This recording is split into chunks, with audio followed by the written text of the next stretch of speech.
नमस्कार, स्वागत है आपका डेन न्यूज में। मैं हूं आपके समक्ष आध्या सिन्हा। करवाऊंगा रूबरू शहर के ताज़ा तरीन खबरों से, लेकिन खबरों पे नजर डालने से पहले आइए नजर डालते हैं उन तमाम खबरों पे जो बनी है आज की सुर्खियां।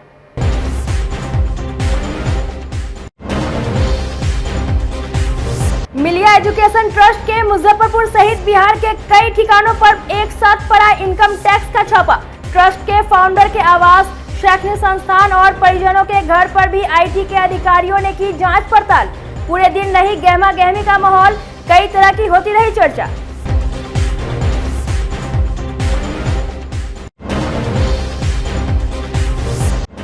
पोस्ट ऑफिस में जीरो बैलेंस पर खोले गए एक खाते में आया लाखों की राशि, मच गया हड़कंप। डाक निदेशक ने दे दिया है जांच का आदेश।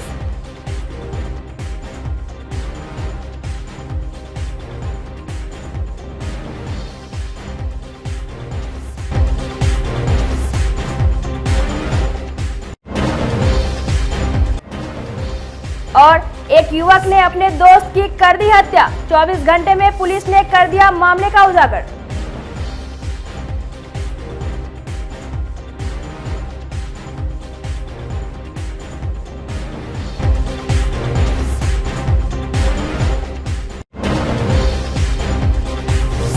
तो ये थी आज की सुर्खियां, अब खबरें विस्तार से। मंगलवार को पुलिस ने मुजफ्फरपुर के जैतपुर ओपी क्षेत्र पोखरेरा टोल प्लाजा के पास एक युवक का शव बरामद किया था। पुलिस ने 24 घंटे के अंदर मामले का उद्भेदन कर दिया है। मृतक के पास मिले आधार कार्ड से उसकी पहचान पूर्वी चंपारण के मेहसी निवासी शहाब आलम के रूप में हुई थी। उसकी हत्या कर शव को फेंका गया था। सरिया एसडीपीओ के मुताबिक हत्या का आरोपी उसका मित्र ही निकला, जो पैसे के लेन देन में उसकी हत्या कर दी। जैतपुर ओपी प्रभारी संजय स्वरूप और सरैया इंस्पेक्टर जयप्रकाश सिंह ने त्वरित कार्रवाई करते हुए आरोपी को महज 24 घंटे के अंदर ही धर दबोचा। इसकी जानकारी देते हुए सरैया एसडीपीओ कुमार चंदन ने बताया कि अभियुक्त मोहम्मद नासिर मुजफ्फरपुर के हथौड़ी थाना क्षेत्र खानपुर गांव का रहने वाला है। उन्होंने बताया कि हत्या में उपयोग किए गए लाठी, मोबाइल फोन और मोटरसाइकिल भी पुलिस ने बरामद कर लिया है। अब आगे की कार्रवाई की जा रही है। कल दिनांक 10/10/23 को पोखरा जो टोल टैक्स है उसके समीप एक लाश बरामद हुआ था। सूचना मिलने के बाद जैतपुर ओपी प्रभारी और सरैया थानाध्यक्ष दोनों लोग गए वहां पे, जाके लाश का सत्यापन किए, उसको पोस्टमार्टम के लिए भेजा गया। जांच के क्रम में पता चला कि वह जो शव है वह साहब आलम पिता नूर आलम थाना मेहसी का था। अनुसंधान के क्रम में तकनीकी अनुसंधान के द्वारा और मानवीय सूचनाओं के द्वारा पता चला कि उनके साथ एक व्यक्ति मोहम्मद नासिर पिता मोहम्मद आबिद खानपुर बेरई थाना हथौड़ी के भी साथ में थे। बाद में अनुसंधान क्रम पता चला कि पैसों के लेन देन के लिए जो मृतक द्वारा इनसे पैसा लिया गया था, उसी पैसे के लेन देन के लिए एक बांस के टुकड़े से मार करके नासिर द्वारा मार करके वहां पर फेंक दिया गया था। इनको गिरफ्तार किया गया है। इस घटना में प्रयुक्त मोटरसाइकिल और अभियुक्त का मोबाइल और बांस का टुकड़ा जो घटना में प्रयुक्त हुआ है, जिस पर ब्लड भी लगा है, बरामद किया गया है। मुजफ्फरपुर पुलिस ने अंतर जिला गिरोह के 4 नशे के सौदागर को गिरफ्तार किया है। ये सभी गांजा का डील करने के लिए वैशाली से मुजफ्फरपुर पहुंचे थे। एएसपी टाउन अवधेश दीक्षित के नेतृत्व में थानेदार विजय कुमार सिंह ने टीम बनाकर दीवान रोड में छापेमारी की और 4 लोगों को दबोच लिया। तलाशी लेने पर इन लोगों के पास से 1 किलो से ज्यादा गांजा बरामद किया गया। पकड़े गए तस्करों की पहचान वैशाली जिले के मुन्ना कुमार, रंजन कुमार, नीलेश मलाकार और विकास कुमार के रूप में हुई है। मौके से एक तस्कर भागने में सफल रहा, जिसकी पहचान चंदन मलाकार के रूप में हुई। एएसपी टाउन अवधेश दीक्षित ने बताया कि स्थानीय कई तस्करों का नाम सामने आया, जिसकी तलाश में पुलिस छापेमारी कर रही है। उन्होंने बताया कि शहरी इलाके में गांजा, स्मैक, प्रतिबंधित कफ सिरप और नशे का टैबलेट बेचने वाले को किसी भी हाल में बख्शा नहीं जाएगा। उन्होंने कहा कि इस पर लगाम लगाने के लिए पुलिस ने विशेष तैयारी कर ली है। पिछले 2 महीने से नगर क्षेत्र अंतर्गत अलग अलग थाना क्षेत्र में अवैध मादक पदार्थ के खिलाफ में लगातार कार्रवाई की जा रही है, जिसमें हम लोग के द्वारा एक टीम का गठन किया गया है जो जगह जगह पर घूम करके आसूचना संकलन करके जो भी व्यक्ति का सूचना मिलता है कि एक गांजा या इसमें क्या चल रहा है सब और भी कोई मादक पदार्थ बेच रहा है उस पर तुरंत कार्रवाई करके, और कई सारे पुराने लोग हैं जिनको जेल भेजा गया है और बहुत सी पहले से नंबर FIR का नंबर भी बढ़ा है। उसी क्रम में कल बनारस बैंक चौक पे नगर थाना क्षेत्र में 4 व्यक्तियों के वैशाली से गांजा लाने की सूचना थी। उसी सूचना का सत्यापन करने के बाद में टीम का गठन किया गया और टीम के द्वारा 4 व्यक्तियों को लगभग 1 किलो और 18 ग्राम गांजे के साथ पकड़ा गया है। उन चारों व्यक्तियों का नाम है, एक है मुन्ना कुमार, एक है रंजन कुमार, चंदन कुमार और नीलेश कुमार। ये चारों रहने वाले वहीं के हैं, वैशाली के रहने वाले हैं और यहाँ पे आकर के अलग अलग जगह पर जितने भी लोग रिटेल में गांजा बेचते हैं उनको गांजा बेचने का इनका सूचना था, तो इनको FIR रजिस्टर करके जेल भेजा जाएगा। और आगे भी नगर क्षेत्र में जितने भी लोग गांजा बेचते हैं उन सब पे कार्रवाई कंटिन्यू रहेगी। हमारा सर्विलेंस लगातार जारी है और आप सब लोगों से भी हमारी यही एक रिक्वेस्ट है कि अगर आपके एरिया में अगर कोई भी व्यक्ति गांजा बेचता है या फिर कोई भी नशीला पदार्थ या मादक पदार्थ बेचता है उसकी सूचना हमारे सरकारी नंबर पे दें, अनुमंडल पुलिस पदाधिकारी नगर के सरकारी नंबर पे दें और उस पर त्वरित कार्रवाई की जाएगी और आपकी आइडेंटिटी को गुप्त रखा जाएगा। कब से सर ये बेचता था, मतलब क्या कुछ पता चला कुछ? ये लोग इन लोग का एक बड़ा सिंडिकेट है जो काफ़ी टाइम से बेच रहा था और हम लोग की काफ़ी टाइम से नज़र भी थी, तो कल यही सूचना मिला था कि बड़ा क्वांटिटी आने वाला है, लेकिन इससे पहले हम लोगों ने 1 किलो के आसपास पकड़ा है और उम्मीद है कि आगे भी इन लोगों का जो सिंडिकेट के बाकी लोगों को पकड़ा। पहले भी जेल लोग जा चुके हैं और ये चीज़ का सत्यापन अभी करवाया जा रहा है क्योंकि वैशाली के लोग हैं तो यहाँ से ये लोग अभी जेल नहीं गए, वैशाली से सत्यापन। लोकल जुड़ाव सर कोई मिला है क्या? लोकल में अभी 2-3 लोगों का नाम आया है, तो वही जब उनकी अरेस्टिंग होगी उसके बाद में चीज़ें क्लियर होगी। मुजफ्फरपुर में ब्रांडेड कंपनी के नाम का स्टिकर लगाकर प्लाईबोर्ड बेचने वाले एक दुकानदार को पुलिस ने गिरफ्तार किया है। कंपनी के अधिकारियों के मुताबिक पश्चिम बंगाल की ग्रीन स्टार प्लाई कंपनी को लगातार सूचना मिल रही थी कि जवाहरलाल रोड के घिरनी पोखर स्थित गणपति कंस्ट्रक्शन नामक दुकान में ग्रीन स्टार नाम से नकली प्लाई बेची जा रही है। कंपनी के एडवाइजर चेतन खन्ना ने नगर थाने की पुलिस को इसकी शिकायत की। थानेदार विजय कुमार सिंह ने दुकान में छापा मारा तो भारी मात्रा में नकली प्लाई बरामद की गई। मौके से ऋषि कुमार नामक व्यक्ति को गिरफ्तार कर पुलिस पूछताछ कर रही है। एक ग्रीन प्लाईवुड नाम से एक कंपनी है जो प्लाई बनाने का बेचने का काम करती है, तो यहीं पर एक जवाहरलाल रोड है, यहाँ पर एक व्यक्ति हैं जिनका नाम ऋषि कुमार है और वो श्री गणपति प्लाई सेल्स के नाम से अपनी दुकान चलाते हैं। उनके द्वारा उस पर्टिकुलर कंपनी का ग्रीन प्लाईवुड कंपनी के लोगों का गलत इस्तेमाल करके और लोगों को गुमराह किया जा रहा था और गलत फर्जी नकली प्लाईवुड बेची जा रही थी। तो इसी का जब हमको थाने पे सूचना मिला तो थाने अध्यक्ष ने अपनी एक टीम बना करके और उनकी दुकान से 130 के आसपास प्लाइट्स को रिकवर किया है, जिन पे फर्जी तरीके से लोगो बनाया हुआ है ग्रीन प्लाईवुड का, और जो वहाँ के दुकान के मालिक हैं उनकी गिरफ्तारी की गई है। उत्तर बिहार के सबसे बड़े कपड़ा मंडी मुजफ्फरपुर के सूतापट्टी की सड़कों की हालत बीते काफी समय से दयनीय है। स्मार्ट सिटी परियोजना के तहत चल रहे निर्माण कार्य की गति धीमी रहने की वजह से पूरे मार्केट की स्थिति खराब है। दुकानदार और खरीदार दोनों को काफी परेशानी हो रही है। सड़क और नाला निर्माण में तेजी लाकर जल्द से जल्द इसे पूरा करने की मांग को लेकर स्थानीय पार्षद सह व्यवसायी संजय केजरीवाल 2 दिनों से आमरण अनशन पर है। उनकी तबीयत बिगड़ने लगी है, लेकिन नगर निगम अब तक इस मामले में कोई सूद नहीं ली है। स्थानीय व्यवसायियों में भारी आक्रोश है। दुकान बंद कर सभी आमरण अनशन का समर्थन कर रहे हैं। बुधवार को मौके पर पहुंचे पूर्व मेयर सुरेश कुमार ने कहा कि अगर नगर निगम प्रशासन ने तत्काल मांग पूरी नहीं की और नगर आयुक्त और डीएम आकर समस्या के समाधान नहीं किए तो शहर के व्यवसायियों की नाराजगी और ज़्यादा बढ़ जाएगी। देखिए, पहला दिन हम लोग ने धरना दिया था, उसके बाद संजय केजरीवाल द्वारा घोषणा किया कि हम आमरण अनशन करेंगे, क्योंकि ये रोड की स्थितियाँ जो है और रोड की स्थिति नहीं, पूरे शहर की जो स्थिति है उसके कारण संजय केजरीवाल जी धरना दे रहे हैं। उनकी स्थिति बहुत बदतर हो जा रही है। मैंने सिविल सर्जन से बात भी किया था 1:30 बजे, और मज़े की बात है 1 घंटा के बाद उनकी गाड़ी आई है और 2 डॉक्टर को भेजे हैं। खैर उनकी स्थिति बहुत दयनीय हो रही है, लेकिन फिर भी मेरा ये कहना है कि नगर आयुक्त द्वारा सीजीएम जो सीजीएम अपने खास चोर है वो राजेश सिन्हा, उसके द्वारा ही पूरा शहर की स्थिति कर दी गई है, उसको भेजा गया है। लेकिन संजय केजरीवाल का कहना है कि जब तक नगर आयुक्त नहीं आएंगे और डीएम साहब नहीं आएंगे, चूँकि उन्हीं का किया हुआ सब है, और जब तक नहीं आएंगे तब तक अनशन इनकी नहीं टूटेगी। और सारे ये सुधाप्रिय व्यवसायी लोग कहना है कि जब तक नगर आयुक्त नहीं आएंगे तब तक अनशन नहीं टूटेगी। बुधवार से बिहार राज्य single window operator multipurpose assistant संघ के बैनर तले सभी ऑपरेटर अपनी 5 सूत्री मांगों को लेकर अनिश्चितकालीन हड़ताल पर चले गए।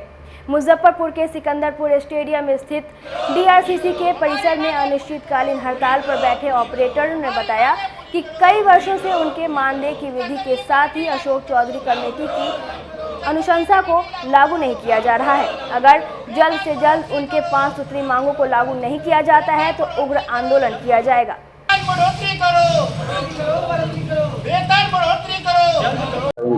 जी, हम लोग डीआरसीसी कर्मी हैं और हम लोग प्रमुख 5 मांगे हैं। क्योंकि बिहार विकास मिशन द्वारा हम लोग दोबारा खिलाफी की गई, उसको लेकर के हम लोगों ने धरना प्रदर्शन किया है। क्या मांगे?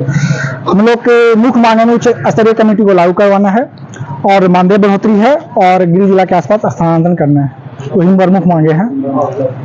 बैंक मित्रों को न्यूनतम मजदूरी का भुगतान करने, अगस्त 2017 से बंद यात्रा भत्ता का भुगतान करने, भविष्य निधि कर्मचारी राज्य बीमा का लाभ दिए जाने सहित 11 सूत्री मांगों को लेकर मुजफ्फरपुर के कलमबाग चौक स्थित उत्तर बिहार ग्रामीण बैंक के प्रधान कार्यालय में बुधवार को प्रस्तावित धरना में शामिल होने के लिए पहुंचे बैंक मित्र संघ के सदस्यों को पुलिस ने धरना देने से रोक दिया।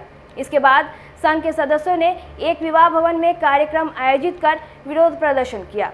कार्यक्रम में उपस्थित इंटक के प्रदेश अध्यक्ष चंद्र प्रकाश सिंह ने कहा कि उत्तर बिहार ग्रामीण बैंक प्रबंधन के द्वारा बैंक मित्र का शोषण किया जा रहा है।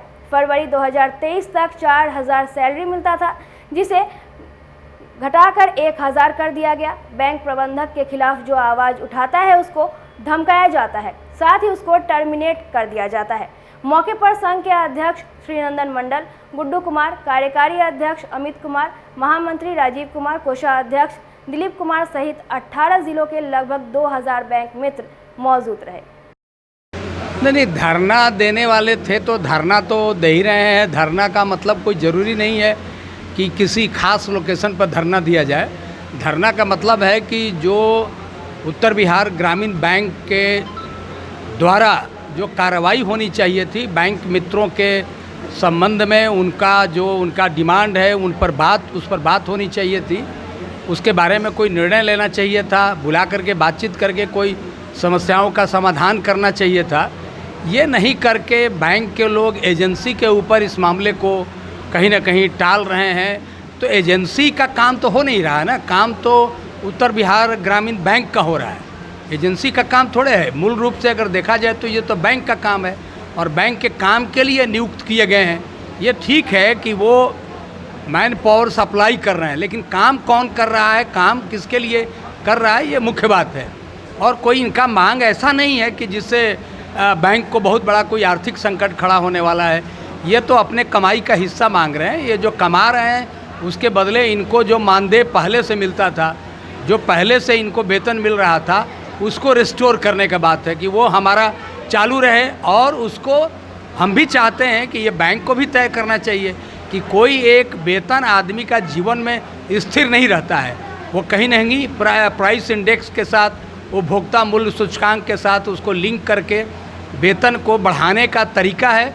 वो सरकार में भी है, पब्लिक सेक्टर में भी है, प्राइवेट में भी है, और इवन देश में, राज्य में जो एक न्यूनतम मजदूरी कानून बना हुआ है, अधिनियम 1948, उसके अंतर्गत भी विभिन्न नियोजन के लोगों के लिए एक प्रोटेक्शन है कि इससे कम किसी को मजदूरी नहीं मिलेगी। ये आश्चर्य की बात है कि बैंक मित्रों को पहले से इनको जो वेतन मिल रहा था उसमें भी कमी कर दी गई है। ये तो एक तरह से पूरा एक्ट का वायलेशन है और हम समझते हैं कि कानून को नहीं मानने वाले तो उत्तर बिहार ग्रामीण बैंक के जो प्रबंधन है या जो जिस एजेंसी के अंतर्गत ये लोग काम कर रहे हैं उनके द्वारा कानूनों का उल्लंघन हो रहा है। किसी तरह से बात करके इसका इनके विरुद्ध कार्रवाई करने की ज़रूरत होगी, या बैंक के जो RBI है जो जहाँ से बैंक का वो नीतिगत फैसला होता है उसके स्तर पर भी ऐसे एजेंसियों के खिलाफ हम लोग लिखेंगे जो कानूनों का उल्लंघन कर रहा है, ज़बरदस्ती बैंक मित्रों के चीज़ का उनका हनन कर रहा है और लोगों को डराने धमकाने के लिए उनके ID OD को बंद किया जा रहा है। ये नहीं चलेगा मनमानी किसी भी तरह से एजेंसी का। ये लोग संगठित हुए हैं, बड़ी खुशी की बात है।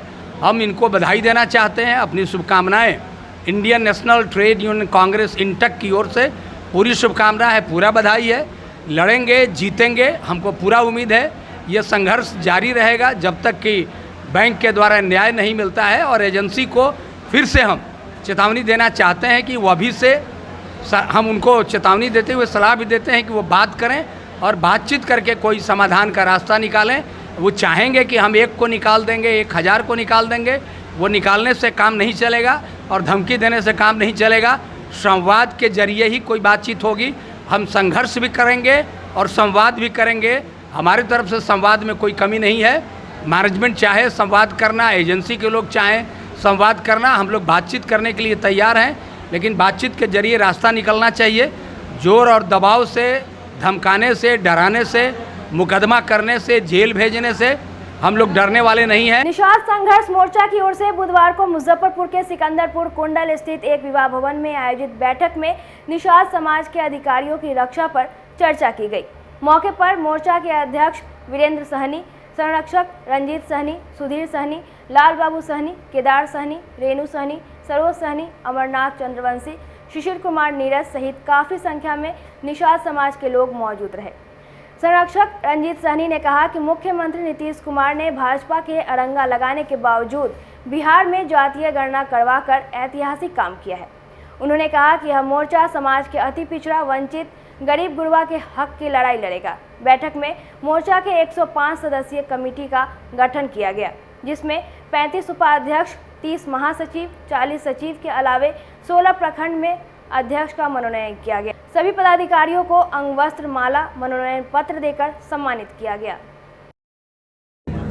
आज निषाद संघर्ष मोर्चा जो सामाजिक संगठन है, जो शोषित वंचित की आवाज़ है मुजफ्फरपुर ज़िला में, उसी के संगठन का आज विस्तारीकरण जिला 105 सदस्य कमेटी का जो विस्तार हुआ है और प्रखंड अध्यक्ष को आज मनोनयन पत्र दिया गया है और पुनः जिला अध्यक्ष पर जो अध्यक्ष पहले भी थे आज उन्हें सर्टिफिकेट देकर सम्मानित करने का काम किया गया है। यह मोर्चा किस तरह काम करता है? मोर्चा पूरे ज़िला में जो भी यहाँ पर दलित, शोषित, वंचित की आवाज़ बनकर हर पल मजबूती से खड़ा रहता है और मोर्चा हर चीज़ में वो संघर्ष करता है, उसे इंसाफ दिलाने का काम करता है। लोकसभा चुनाव आने वाला है, उसके लिए क्या रहेगा? निश्चित रूप से निषाद संघर्ष मोर्चा जो यहाँ पर पिछड़ों की जो ये आवाज़ बनकर जो रहती है, इसमें एक बहुत बड़ी ताकत है। ये विगत 30 वर्षों से ये संगठन है और इस संगठन के ही उपज हमारे स्वर्गीय पूर्व मंत्री कैप्टन निषाद जी भी थे, जो यही संगठन की ताकत से वो यहाँ सांसद भी हुए और केंद्र में मंत्री भी बनाया गया और यही संगठन की उपज है। यही संगठन का हमारे एक अभी माननीय नेता जो पार्टी का गठन किए हैं, उनका प्रथम उपज उत्पत्ति यही संगठन का देन है। तो ये संगठन में बड़ी ताकत है और सही बात है, आने वाला 24 और 25 में ये अपनी ताकत दिखाने का काम करेगी और क्या होगा उसका रूपरेखा तो संगठन तय करेगा। संगठन की कोर कमेटी है, संगठन के साथी है, वो रणनीति तय करे, लेकिन ये एकजुटता और मजबूत और धारदार बनाने के लिए ये संगठन का विस्तार किया गया है। आने वाला समय में ये आपको खुद दिखाई देगा कि संगठन किस रूप में किस तरह काम कर रहा है। मुजफ्फरपुर से दावेदारी पर सोच कीजिएगा? वो तो संगठन तय करेगी और हम पार्टी में है तो पार्टी तय करेगी। अब वो तो निर्णय ऊपर के संगठन के अध्यक्ष हमारे वीरेंद्र सहनी जी हैं, कोर कमेटी है, वो तय करेगी। अगर पार्टी हमें मौका देती है ठीक है, अगर पार्टी नहीं देती है तो संगठन मौका देती है तो भी ठीक है, लेकिन कहने का मतलब ये तो निर्णय इन लोगों को लेना है। बुधवार की सुबह से ही मिलिया एजुकेशनल ट्रस्ट के अलग अलग ठिकानों पर आयकर विभाग की रेड पड़ी। मुजफ्फरपुर में भी मिलिया के डायरेक्टर अफजल इमाम के कमरा मोहल्ला स्थित आवास और जेल चौक स्थित मिलिया कॉन्वेंट इंग्लिश स्कूल में छापेमारी की गई। आयकर विभाग के सूत्रों के अनुसार मुजफ्फरपुर के अलावा पटना, भागलपुर, पूर्णिया समेत कई जगह आयकर विभाग की टीम मिलिया एजुकेशनल ट्रस्ट के करीब 20 से अधिक जगहों पर छापेमारी कर रही है। इसमें मुख्य रूप से मिलिया शैक्षणिक ट्रस्ट के फाउंडर डॉक्टर असद इमाम के आवास, उनके कई परिजनों के अलावा मिलिया बीईडी कॉलेज, MIT, मिलिया कॉन्वेंट समेत कई शैक्षणिक संस्थानों पर आयकर विभाग की टीम सुबह सुबह ही पहुंच गई। देर शाम तक जांच पड़ताल चलती रही। मुजफ्फरपुर के प्रधान डाकघर में जीरो बैलेंस पर खुले एक खाते में लाखों की राशि भेजी गई। मामला सामने आने के बाद डाक विभाग में हड़कंप मच गया है। पोस्ट मास्टर जनरल उत्तरी के आदेश पर डाक निर्देशक उत्तरी बीबी शरण ने 5 सदस्यीय टीम गठित कर पूरे मामले का उपभेदन करने का आदेश दिया है। आपको बता दें कि कंपनी बाग स्थित प्रधान डाकघर में 16 अगस्त को वसीम अंसारी के नाम से जीरो बैलेंस पर खाता खोला गया। इस खाते को डिप्टी पोस्ट मास्टर की आईडी से खोला गया और खुद सत्यापन भी कर दिया गया। इसके बाद उसी दिन खाते में 4,97,867 रुपए प्रधान डाकघर गोपालगंज से पेंशन मद की राशि दिखाकर ट्रांसफर कर दिया। एक महीने बाद 19 सितंबर को फिर उसी खाते में प्रधान डाकघर सिवान से 4,95,641 रुपए पेंशन मद ट्रांसफर कर दिए गए। उसी दिन दोनों पैसे को रहमान आलम नामक के व्यक्ति के खाते में RTGS से दूसरे बैंक में ट्रांसफर कर दिया। रात 11 बजे प्रधान डाकघर मुजफ्फरपुर के कर्मी के द्वारा उस खाते के CIF में छेड़छाड़ कर उसका सत्यापन किया गया। पूरे मामले को लेकर मुजफ्फरपुर डाक निर्देशक बीबी शरण ने बताया कि इस बात की जानकारी मिलने के बाद मुजफ्फरपुर, गोपालगंज और सिवान के डाक अधीक्षक को तुरंत जांच कर कार्रवाई का आदेश दिया गया है। मुझे भी शिकायत से संज्ञान में आया है और शिकायत मिलने पर हम जो है प्रवर डाक अधीक्षक मुजफ्फरपुर और डाक अधीक्षक सिवान दोनों को निर्देशित किया है कि अपने अपने कार्यालय में उसकी जांच कराए। सिवान, गोपालगंज और मुजफ्फरपुर हेड पोस्ट ऑफिस में इसकी गहन छानबीन कराए और उस तदनुरूप जो है जांच टीम जो है कार्य कर रही है।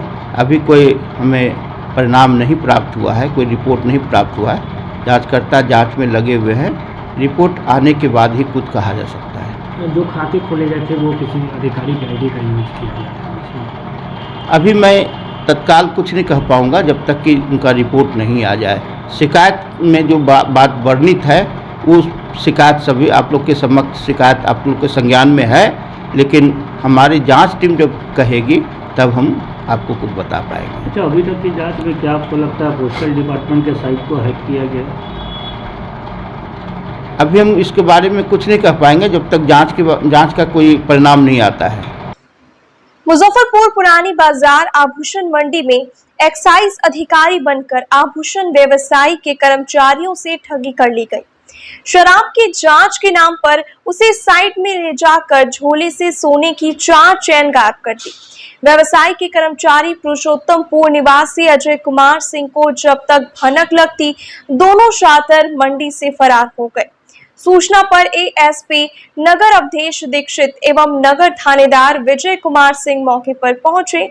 CCTV फुटेज खंगाला गया। इसमें कैप पहने सफेद शर्ट और ब्लैक जीन्स में एक व्यक्ति व्यवसायी के कर्मचारी को साइट में ले जाते दिखा है। उसने पुलिस को बताया कि दीपक मार्केट स्थित होलसेल के यहां से ग्राहक को दिखाने के लिए सोने की 10 अलग-अलग डिजाइन की चेन दुकान में लाई गई थी। इसी दौरान एक युवक आया, उसने खुद को एक्साइज अधिकारी बताया और बगल में दूसरे अधिकारी के पास चलने के लिए कहा। इसके बाद अजय के हाथ से एक शातिर झोला लेकर गहना जांच करने लगा और दूसरा पूछताछ करने लगा। इसी क्रम में झोले से सोने की 4 चैन गायब कर दी। पुलिस मामले को संदिग्ध मान रही है।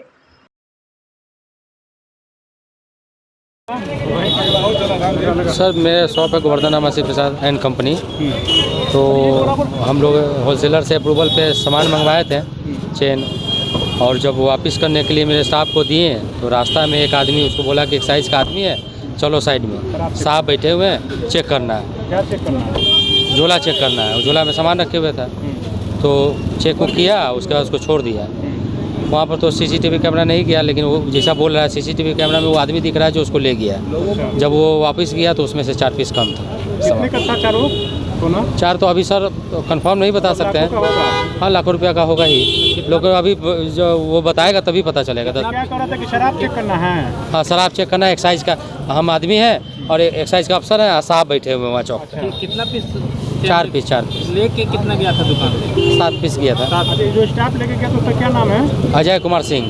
कितने दिन से काम कर रहा है? 30 साल से काम कर रहा है। पहले भी ऐसा हुआ है कभी? ना, पहले आज तक ऐसा कभी घटना नहीं घटा। अच्छा, उसमें कितना चैन था? 7 पीस था। 30 साल से काम कर रहा है। हाँ, 30 साल से काम कर रहा है। आपका स्टाफ विश्वसनीय है आपका? हाँ सर, 30 साल से काम कर रहा है। कितना बार किए हैं? तो पुरुषोत्तमपुर का रहने वाला है। आज शाम को 6 बजे के आसपास सोनार पट्टी में Govardhan Ram and company jewellers की एक शॉप है। यहाँ से इनका ही एक कर्मचारी था जो 6 या 7 के आसपास सोने की चेन लेकर के और बगल की एक दुकान पे लेके जा रहा था। तो जैसा सीसीटीवी में अभी तक देखा गया है कि एक व्यक्ति उनके पास आया और अपने आप को एक्साइज का आदमी बता करके, एक्साइज डिपार्टमेंट का आदमी बता करके उनसे साइड में उनको लेके गया और झोले में कुछ उनसे 2-3 चेन लेकर के और चला गया है। ये नौकर को तब तक पता नहीं लगा था। नौकर को पता लगा था जब वो दूसरी दुकान पे गया और वहाँ का दुकान मालिक बोला कि इसमें से कुछ चेन बाकी है। तो प्राइमा फेसी तो हमें थोड़ा संदिग्ध ही लग रहा है मैटर। बाकी तो जैसा इन्वेस्टिगेशन होगा उसमें चीज़ें क्लियर हो पाएंगी। ठगी की गई है सर? हाँ, चेन स्नैचिंग नहीं है। पहले जो चलाया जा रहा था कि चेन स्नैचिंग और वैसा कुछ नहीं है, ठगी का मैटर है। अभी ऐसा ही लग रहा है। सीसीटीवी देखा जा रहा है? हाँ, सीसीटीवी में कुछ रिकॉर्डिंग ली गई है, बाकी और भी देख रहे हैं जहाँ से मिल सके। बिहार में जातीय जनगणना पर राजनीति तेज हो गई है। बीजेपी जीतन राम मांझी की पार्टी हम के अलावे जेडीयू के नेता भी इसके आंकड़े में सवाल उठा रहे हैं। आरएलजेपी के राष्ट्रीय अध्यक्ष उपेंद्र कुशवाहा और बीजेपी के रविशंकर प्रसाद ने तो यहां तक दावा किया कि जाति पूछने के लिए कोई कर्मी उनके यहां आए ही नहीं। आरोप लगाया जा रहा है कि रिपोर्ट में भारी गड़बड़ी है। राष्ट्रीय लोक जनता दल ने बुधवार को जेपी जयंती के अवसर पर पार्टी की ओर से बिहार के सभी जिला मुख्यालयों पर धरना दिया। इसी क्रम में मुजफ्फरपुर समाहरणालय में भी धरना दिया गया। जिला अध्यक्ष रामेश्वर सिंह कुशवाहा और प्रदेश उपाध्यक्ष मदन चौधरी ने कहा कि जाति जनगणना को जल्दबाजी में राजनीतिक लाभ देने के लिए बिहार सरकार लव कुश, SC, ST, अति पिछड़ा और अन्य के आंकड़ों को पहले ही आंकड़ों की तुलना में काम करके बताया। मौके पर जिला प्रधान महासचिव दिलीप कुशवाहा, वीरेंद्र कुशवाहा, उमाशंकर सिंह, रोशन कुशवाहा, उमेश गुप्ता, नवीन कुशवाहा, चंदन कुशवाहा सहित दर्जनों नेता मौजूद रहे। हम लोगों का ये राष्ट्रीय अध्यक्ष श्री उपेंद्र कुशवाहा जी के द्वारा पूरे बिहार के हर जिले में धरना और ज्ञापन का वो कार्यक्रम रखा गया है। ये बिहार सरकार के द्वारा जो जाति आधारित जनगणना जो कराई गई है, इसमें ढेर सारी विसंगतियां हैं, जिसके खिलाफ में हम लोग आज धरना प्रदर्शन पर बैठे हुए हैं और जिलाधिकारी को ज्ञापन देंगे। क्या कुछ मांग है? हम लोगों का मांग है कि ये डाटा जो पेश किया गया है ये गलत तरीके से पेश किया गया है। ये कुशवाहा समाज का पहले के अपेक्षा जो डेटा था उससे भी बहुत कम करके दिया गया है। 4.27% कहा जा गया है, जबकि पहले से ही 10% के करीब में थी और अभी जो है मतलब बढ़ करके ये 13 के करीब में जाना चाहिए, लेकिन इसको बहुत कम कर दिया गया है। इसको अपने राजनीतिक लाभ के लिए बिहार सरकार के द्वारा ये इस तरह का डेटा पेश किया गया है, जिसकी हम लोग निंदा करते हैं और सरकार से मांग करते हैं कि दोबारा इसको जो है मतलब ठीक करके और इसको पेश किया जाए। आज के धरना का मेन मुद्दा यही है कि बिहार सरकार ने जो जातीय गणना के लिए जो सर्वे कराया है उसमें काफ़ी विसंगतियां देखी गई हैं। बहुत सारी जातियां जो कमज़ोर हैं, अति पिछड़े समाज का, उनका आंकड़ा और जो रियल सर्वे कुछ प्राइवेट संस्था ने कराया है उसमें काफ़ी अंतर है, जिसमें चंद्रवंशी समाज हैं, नाई समाज के लोग हैं, बहेलिया समाज के लोग हैं। इन लोगों का आंकड़ा जो जनगणना सर्वे में है और जो सरकारी संस्था ही अलग से कराई है व्यक्तिगत उनके विकास के लिए, उनके गणना में काफ़ी फ़र्क देखा गया है। हजारों परिवार से जब पूछा गया तो वे लोग कहते हैं कि हमारे यहाँ कोई सर्वे करने आया ही नहीं, फिर उनका रिपोर्ट कैसे आया। तो ये जो बिहार सरकार के द्वारा सर्वे कराई गई है, ये पूर्ण रूप से तत्कालीन राजनीतिक लाभ के लिए बिहार सरकार ने सर्वे रिपोर्ट पेश किया है। हमारी पार्टी राष्ट्रीय लोक जनता दल जनगणना के पक्ष में है, विरोध में नहीं है। हम उसके पक्ष में हैं कि जातीय जनगणना विकास के लिए होनी चाहिए, लेकिन मेरे पार्टी का कहना है, मेरे नेता आदरणीय उपेंद्र कुशवाहा जी का कहना है कि यदि जिन जातियों की संख्या आंकड़ा कम दिखाई गई है, आर्थिक सर्वे या जिनके लिए योजनाएं बनेंगी उनको क्या लाभ मिल सकेगा? नहीं मिल सकेगा। तो मेरे पार्टी का कहना यह है, राष्ट्रीय लोक जनता दल का, कि जो सर्वे हुआ है, इस सर्वे रिपोर्ट को प्रत्येक ग्राम पंचायत में भेजा जाए और वहां पर ग्रामीणों के अवलोकन के लिए ग्रामीणों की जानकारी दी जाए कि वे अपना आकर के जांच करके देख लें कि उनकी गणना हुई है कि नहीं हुई है। हमारी छोटी सी मांग है। ऐसा होता भी है, जैसे किसी का वोटर लिस्ट में नाम जुटना है, हटना है, तो वहाँ पर पंचायत भवन पर नहीं लेकिन बूथ पर जा कर के बीएलओ करते हैं वैसा काम, कि भाई वहाँ के जनता को बुला करके वोटर लिस्ट में नाम उनका जुटता है, हटता है। बीपीएल में पूरा नाम देखिए कि पंचायत भवन पर सूची उसकी लगी हुई है, गांव के लोग जाकर देखते हैं कि हमारी सूची में क्या नंबर है, कितना संख्या है मेरी। हमारी पार्टी का एक छोटा सा मांग है कि आपने यदि रियल सर्वे कराया है तो इस सर्वे रिपोर्ट को छपने के पहले आप पंचायत भवन पर भेजिए, ग्रामीणों के लिए भेजिए कि ग्रामीण जा कर के वहाँ अपनी सूची में नाम दर्ज है कि नहीं देख लें, नहीं दर्ज है तो कर लें और तब सर्वे रिपोर्ट आए। आर्थिक सर्वे तो अभी हुई ही नहीं है, आर्थिक सर्वे भी होना चाहिए। आखिर जो सर्वे के पहले जो रखा गया था विचार कि ये जातीय गणना हो क्यों रही है, तो जो कमजोर जातियां हैं उनके लाभ के लिए योजनाएं बनाएंगी सरकार। नारी सशक्तिकरण के लिए बिहार की हर महिलाओं को हर माह आर्थिक सहयोग करने, अन्य राज्यों की तरह बिहार में भी वृद्धा पेंशन 2000 करने, राजस्थान की तरह गैस सिलेंडर 500 रुपए में देने, दिल्ली की तरह बिजली पानी फ्री करने सहित 15 सूत्री मांगों को लेकर बुधवार को एकता परिषद उत्तर बिहार के बैनर तले हर महिला को मानसिक 3000 अभियान के तहत सैकड़ों महिलाओं ने बुधवार को मुजफ्फरपुर समाहरणालय में धरना दिया। महिलाओं ने कहा कि अन्य राज्यों की तरह बिहार सरकार भी हमें सुविधा प्रदान करे। अगर सरकार मांगों को नहीं मानती है तो आगे चरण वृद्ध आंदोलन किया जाएगा।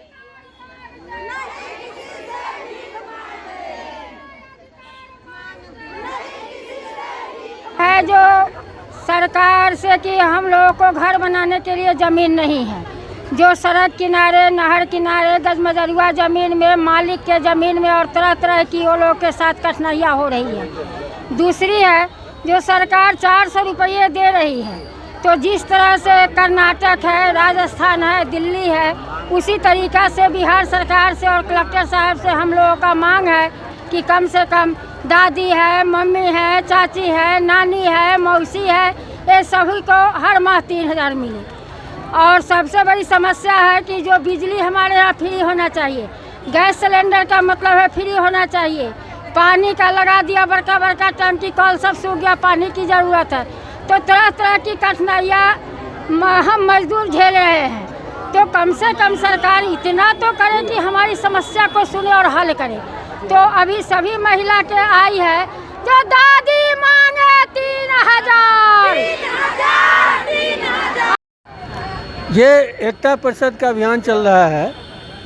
एकता परिषद लंबे समय से मुजफ्फरपुर के गरीब में जो जिसको भूमिहीन है, जिसके पास अपना घर नहीं है, उसके लिए ज़मीन के लिए अभियान चलाती हुई आ रही है और लंबे संघर्ष के बाद भूमि की प्राप्ति हो रही है। अब अभी मांग ये है कि जिस तर्ज पर कर्नाटक, मध्य प्रदेश, राजस्थान की सरकार अपने महिलाओं को आर्थिक सहायता दे रही है, उसी तर्ज पर महिला सशक्तिकरण हेतु बिहार की सरकार भी ये सहायता दे। अगर ऐसा सरकार नहीं मानती है तो हम लोग जनता के बीच जाएंगे और जनता और संघर्ष के अगला इतिहास शुरू करेंगे। कहाँ से लोग महिलाएं शामिल हुई हैं, कहाँ? ये मुजफ्फरपुर के कई गांव से है, ज़्यादातर कुरहनी, सरैया। अंतर्राष्ट्रीय बालिका दिवस पर बुधवार को जिला एवं प्रखंड स्तर पर कई कार्यक्रमों का आयोजन किया गया। मुजफ्फरपुर समाहरणालय में आयोजित कार्यक्रम में डीडीसी आशुतोष द्विवेदी ने हरी झंडी दिखाकर साइकिल रैली को रवाना किया। वहीं बेटी बचाओ एवं बेटी पढ़ाओ विषय पर नुक्कड़ नाटक और बेटियों के नाम पर पौधारोपण भी किया गया। साथ ही साथ कई स्कूलों में पेंटिंग प्रतियोगिता का भी आयोजन किया गया। जिला प्रोग्राम पदाधिकारी चांदनी सिंह ने बताया कि अंतर्राष्ट्रीय बालिका दिवस या international day of girl child हर साल आज ही के दिन यानी 11 अक्टूबर को मनाया जाता है। दुनिया भर में लड़कियों को सम्मान देना और समाज में उन्हें बराबरी का दर्जा देना ही इस दिन का मकसद है। आज के दिन लोगों को संदेश दिया जाता है कि वो बेटियों को बेटों के बराबर अवसर दें, उन्हें पढ़ाएं और आगे बढ़ने के लिए सारी सुविधाएं दें। आप सभी को जैसा ज्ञात है कि आज 11 अक्टूबर है और अंतर्राष्ट्रीय बालिका दिवस पूरे वर्ल्ड में मनाया जाता है। उसी के तहत महिला एवं बाल विकास निगम बिहार सरकार के तत्वाधान में सारे डिस्ट्रिक्ट्स में आज प्रचार प्रसार और जागरूकता हेतु बेटी बचाओ बेटी पढ़ाओ अभियान के अंतर्गत साइकिल रैली निकाली गई, जिसमें समाहरणालय परिसर में आदरणीय उप विकास आयुक्त महोदय ने झंडी दिखाकर साइकिल रैली को रवाना किया। उसी तरह सारे प्रखंडों में भी सभी विद्यालयों में हमारी सीडीपीओ और जो वहाँ के स्थानीय पदाधिकारी हैं उनकी अगुवाई में साइकिल रैली निकाली गई है। साथ ही वैसे बच्चे जो प्रतिरक्षण का टीकाकरण का कार्य पूर्ण कर चुके हैं, उनका साइकिल पूर्ण हो चुका है, उनको प्रशस्ति पत्र और गिफ्ट देकर हमारी सीडीपीओ ने सम्मानित किया है। इसके अलावा हमारे यहाँ नुक्कड़ नाटक चल रहे हैं। कल सारे कस्तूरबा विद्यालय में शिक्षा विभाग की तरफ से और महिला विकास निगम के निर्देशानुसार पेंटिंग प्रतियोगिता का आयोजन होना है। 16 हमारे कस्तूरबा विद्यालय हैं, उसमें प्रथम द्वितीय तृतीय पुरस्कार को बालिकाओं को सम्मानित भी किया जाएगा। और हमारा चूंकि मुजफ्फरपुर जिला में सेक्स बर्थ रेशियो थोड़ा कम है, बालकों की अपेक्षा में बालिकाओं के जन्म दर में थोड़ी चिंताजनक स्थिति है, इसलिए जिला प्रशासन पूरे जोर शोर से जागरूकता का यह कार्यक्रम करा रहा है ताकि हम लोग बेटी को भ्रूण हत्या पर रोक लगा सके। पीएनडीटी एक्ट के तहत हम लोग ट्रेनिंग भी और जागरूकता प्रचार प्रसार कार्यक्रम भी करने जा रहे हैं। और इसके अलावा सभी समाज के सभी वर्गों को ये बताना चाह रहे हैं कि बेटियां हमारी मान शान और अभिमान है, बेटों से कहीं से कमतर नहीं है, तो उनको पूरी सुरक्षा, स्वस्थ माहौल, जन्म देने का अवसर ये सब प्रदान करें। और बेटियां यहाँ से लेकर अंतरिक्ष तक जाएंगी, बेटों से साथ में कंधा से कंधा मिलाकर चलने में वो सक्षम है, तो उनको सक्षम बनाइए, यही संदेश है। और आप सबों का इसमें सहयोग चाहते हैं कि जहाँ जितने लोगों तक आप पहुँचा सके इस संदेश को, इसके लिए आप सभी को धन्यवाद। जेपी सेनानी संघर्ष समिति की ओर से बुधवार को मुजफ्फरपुर के कंपनी बाग स्थित खुदीराम बोस स्टेडियम में लोक नायक जयप्रकाश नारायण की 120वीं जयंती मनाई गई। मौके पर समिति के जिलाध्यक्ष दिनेश कुमार ठाकुर ने कार्यक्रम की शुरुआत जेपी की तस्वीर पर पुष्पांजलि अर्पित कर किया। कार्यक्रम में कामेश्वर ठाकुर, नवल किशोर सिंह, डॉक्टर रत्नेश कुमार, अशोक शर्मा, रामानंद प्रसाद, राम लोचन सिंह सहित कई लोग मौजूद रहे। जिलाध्यक्ष दिनेश कुमार ठाकुर ने जेपी सेनानियों को अविलंब सम्मानित करने की मांग सरकार से की और कहा कि यही जेपी को सच्ची श्रद्धांजलि होगी। आज हम लोग जेपी जयंती 121वां है। हर एक साल की भांति इस साल भी हम लोग जेपी जयंती मना रहे हैं।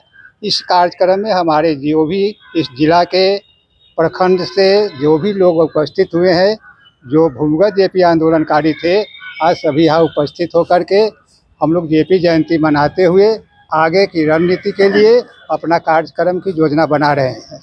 हम मुख्य रूप से सरकार से 2007 से लड़ाई अपनी मांग को लेकर के लड़ते आ रहे हैं, लेकिन उसने हमारी मांग को कभी भी स्वीकार नहीं किया, जो लंबित आज तक चल रहा है। 2015 में बिहार सरकार गजट निकाली, जिसमें यह निर्णय लिया गया कि भूमिगत जेपी आंदोलनकारियों को प्रशस्ति पत्र प्रतीक चिन्ह दे करके हम उन्हें सम्मानित करने का कार्यक्रम करेंगे। उसके विरुद्ध आवेदन ग्रहण किया गया, लिया गया सारे लोगों से। त्रिसदस्यीय कमेटी बनाई गई, जो उसके लिए त्रिसदस्यीय कमेटी का निर्माण किया गया, जो उसको जो प्रशस्ति पत्र प्रतीक चिन्ह देने के लिए वो उनको सत्यापित करना था। वह सूची आया जिला से, त्रिसदस्यीय कमेटी जो भी बना, वो लोग अपना सूची तैयार कर करके बिहार सरकार को सलाहकार परिषद में दे दिया गया। लेकिन आज 15 के बाद 23 चल रहा है, फिर भी इतनी लंबी समय तक सरकार के द्वारा किसी भी व्यक्ति को प्रशस्ति पत्र या प्रतीक चिन्ह दे कर सम्मानित करने का कार्यक्रम सरकार नहीं किया है। इसलिए हम लोग अब आगे की रणनीति बना रहे हैं, जिसमें सरकार के साथ पूर्ण रूप से हम लोग को अगर प्रशस्ति पत्र प्रतीक चिन्ह नहीं देती है तो हम लोग सरकार का विरोध करेंगे, और उसके विरोध में जो भी कार्यक्रम हम लोग को करना होगा हम लोग लगातार करते रहेंगे। जयप्रकाश नारायण की 121वीं जयंती पर नागरिक मोर्चा की ओर से मुजफ्फरपुर के छाता चौक स्थित स्मारक स्थल पर श्रद्धांजलि सभा का आयोजन किया गया, जिसमें पूर्व मंत्री सुरेश शर्मा, मोर्चा के महासचिव मोहन प्रसाद सिन्हा, आलोक कुमार, अभिषेक, आनंद कुमार महतो, डॉक्टर हरिशंकर प्रसाद सिंह सहित उपस्थित लोगों ने उनके स्मारक पर माल्यार्पण कर भावभीनी श्रद्धांजलि अर्पित की। मोहन प्रसाद सिन्हा ने कहा कि ऐसे महामानव बार बार धरती पर नहीं आते हैं। आज बिहार को फिर एक जेपी की जरूरत है। तानाशाह निरंकुश शासक को उखाड़ फेंकने वाला महामानव लोकनायक जयप्रकाश नारायण की आज 121वीं जयंती है। आज ही के दिन 11 अक्टूबर 1902 में बिहार और उत्तर प्रदेश के सीमा पर सटे गांव सिताब दियरा में उनका जन्म हुआ था। बचपन से ही देश की आज़ादी के आंदोलन में लगे रहे। देश की आज़ादी के आंदोलन में उनका उल्लेखनीय और महत्वपूर्ण योगदान रहा। राष्ट्रपिता महात्मा गांधी, आचार्य विनोबा भावे जैसे महान राष्ट्रीय नेता के साथ उन्होंने कंधे से कंधे मिलाकर काम किया था। हजारीबाग जेल से अमर क्रांतिवीर जोगेंद्र शुक्ल ने अपने कंधे पर उनको जेल से तरपा करके ले गए थे। आज फिर बिहार को एक जयप्रकाश की ज़रूरत है। जेपी आंदोलन के नायक कहे जाने वाले लालू प्रसाद, नीतीश कुमार जैसे लोग, ये सब जेपी के चेले चाटी हैं और जेपी आंदोलन का देन है। जेपी आंदोलन के नायक कहे जाने वाले आज खलनायक बने हुए हैं। जेपी के रहनुमाओं ने ही जेपी के सपनों को चकनाचूर कर दिया। आज बिहार को फिर एक लोकनायक की ज़रूरत है। मुजफ्फरपुर में इतने राजनेता हैं, सुरेश शर्मा जैसे राजनेता के प्रति है और धन्यवाद देती है कि ऊंचा मुजफ्फरपुर वासियों की ओर से ऐसे महान कर्मयोगी के प्रतिमा पर श्रद्धा सुमन अर्पित कर उन्हें भावभीनी श्रद्धांजलि अर्पित करती है। आज की खबरों में बस इतना ही। कल फिर मिलेंगे कुछ नई खबरों के साथ। तब तक मुझे और मेरे पूरे न्यूज़ टीम को दीजिए इजाजत। नमस्कार।